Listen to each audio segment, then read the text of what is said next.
multiple opportunities for everyone to voice their opinion. This is just the beginning. Thank you.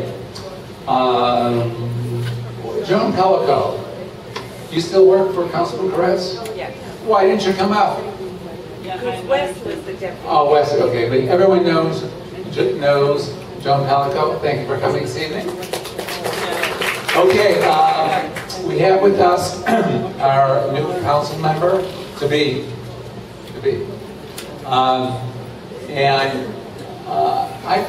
I serve on a commission with him, and I first heard about this change in the offering, and when he came up to me and he said, "What is your address?" And I said to myself, "Why the heck does he want to know my address?" And so I gave him the address, and he says, "Well, it looks like I'm going to be your new council member." And I said, "Great. Why?" Not casting any aspersions on our current people, but great because I remember working with him for at least 20 plus years. I actually remember when you were at the Sherman Oaks is Back party at Jules and Matt Epstein. Is Matt in the room yet? Did anyone let him know he came in? Anyways, if someone will get out. Anyways, he at that time was working for the mayor and came by. This was a celebration we had on the rebuilding of Sherman Oaks after the earthquake. He came, it was a Sunday or I believe Saturday. And I'm wondering, he's in the mayor's office, which means he's in charge of the whole city constituent-wise. And he's with us on a Sunday. This is the type of guy I got to know more of, because that's the type of work ethic that we need. And anyways, his reputation is constituent service. Other people are more focused on the global issues, the citywide issues, but this gentleman is focused on the neighborhood issues. What is going to make the neighborhoods work?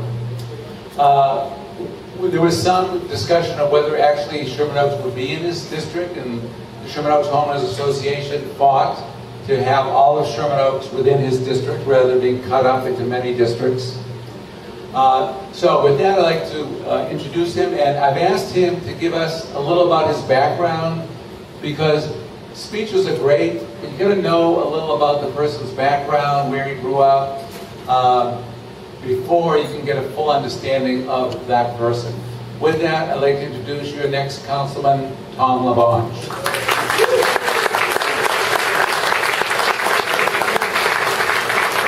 Give Richard Close a big hand for all he's done for Sherman Oaks and the Santa Clara Valley and the city of Los Angeles.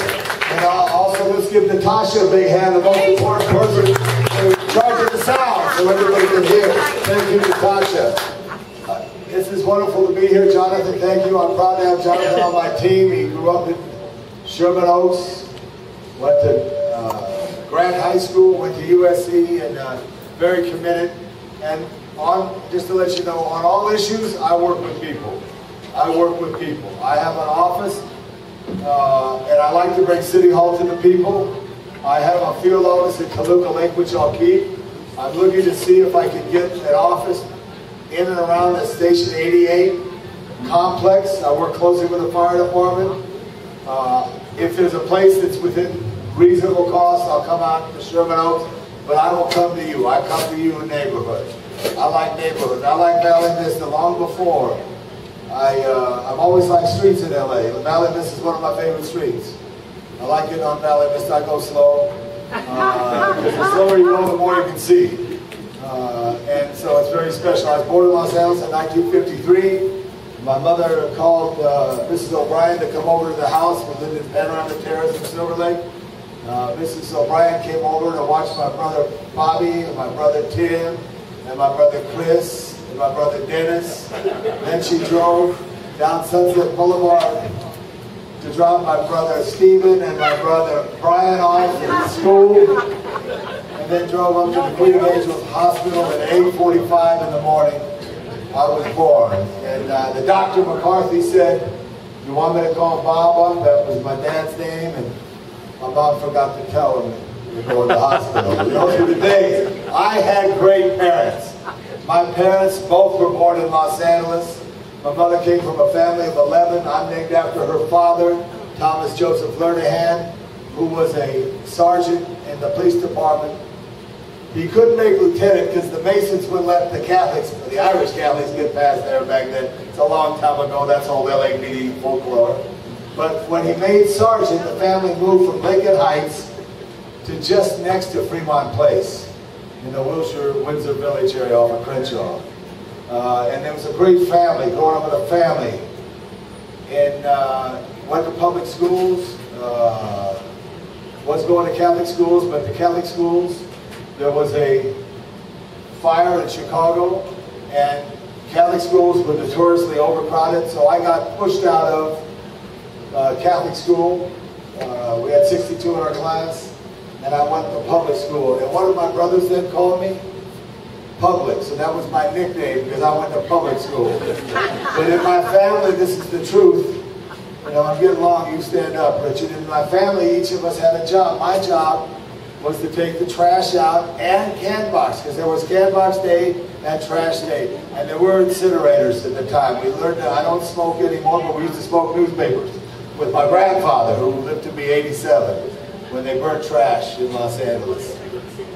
Meeting the trashmen was a good experience for me because they let me operate their truck as a little kid.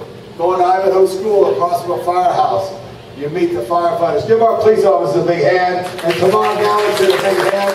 We see you. Thank you. Going to an elementary school across the street was a firehouse. They were friendly people. I think you all know Dennis Zine, the councilman at all. He's going to be here next month. When I got on council, I told Dennis that in 1974, I took the exam to be a firefighter at Hollywood High. They gave them on Saturdays. I didn't pass the exam. And I told that to Zine, Mr. Zine, just to reach out as a, a fellow councilman. About 3 or 4 weeks later, in an argument at City Council, Mr. Zine gets up and points over the other side of the chambers. And this is right when I got there to see, even Labonge failed the fire department test.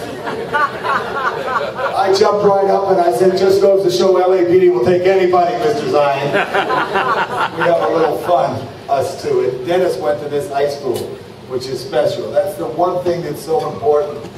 I think a lot about people who work for the city, who care about the city, is their roots. My roots are deep with my family. I went to John Marshall High School. When we came out to play Monroe, we got off at Nordhoff. Anybody go to Monroe High School out here? Okay, Monroe, there's a gas station that was a Gulf right next to the high school. And gas was 19, 21, and 23 cents, 1969.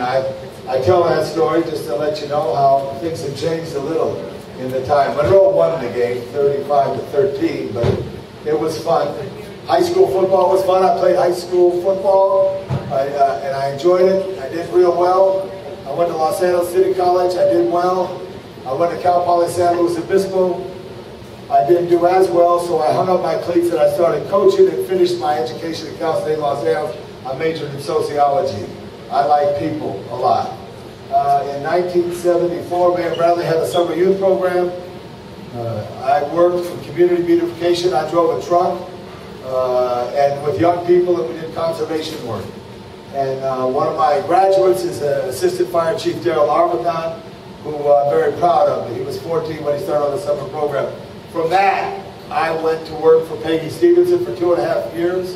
And then I was 24 and I'd never been east to Scottsdale, Arizona. So I took off and I traveled for 11 weeks through the United States, and I'm glad I saw the East Coast before I went to Europe, because there is an absolute connection to the architecture of the East Coast, to Europe, to London. Traveled around Europe at 24 years old. Went to Hamburg.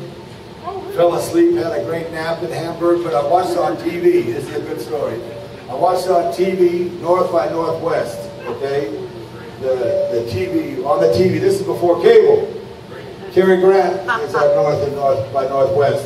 When I came back, I went to work for John Farrar. When I went to work for John Farrar, President of City Council, he got invited to Hollywood Park. Marge Everett was the president there. They had a big president's buffet. And John would invite me in, which was very nice, because I did wheel Mr. Farrar around, as Ann O'Connor will tell you, in my early days. Anyway, here we are in this big president's room, and I had just recently got back from that long trip and working, and I waited till everybody eat, got their food, and then I stepped up to the buffet, and there was one lobster, and me and Cary Grant. And I told Cary Grant about being in Hamburg and seeing North by Northwest. Mind you, there's only like 2 channels, back then. There wasn't this cable that we have now or satellite. And I told Cary that I watched his movie and he looked good and didn't understand a word he said because I didn't speak German, but I did like his looks. He served me the last piece of lobster, which was very nice. I've had a very fortunate life to be able to serve the city. From John Farrar after 16 years, I did go to work for the Department of Water and Power. I see Walter's eyes, so stand up, Walter. Walter's a member of your Sherman Oaks Homeowners Association, but also, stand up, Walter. He's a great employee of Water and Power, and what he does extra is the Science Bowl, which North Hollywood High School has won like 7 out of the 10 years. Give Walter a big hand. Good to see you, Walter. Having a great experience of working for the mayor, though, at the time, and it's a good thing you didn't mention. The one thing I do want to mention that only you really want to remember, really want to remember right now, I want to work hard for everybody and the community and do right, but be prepared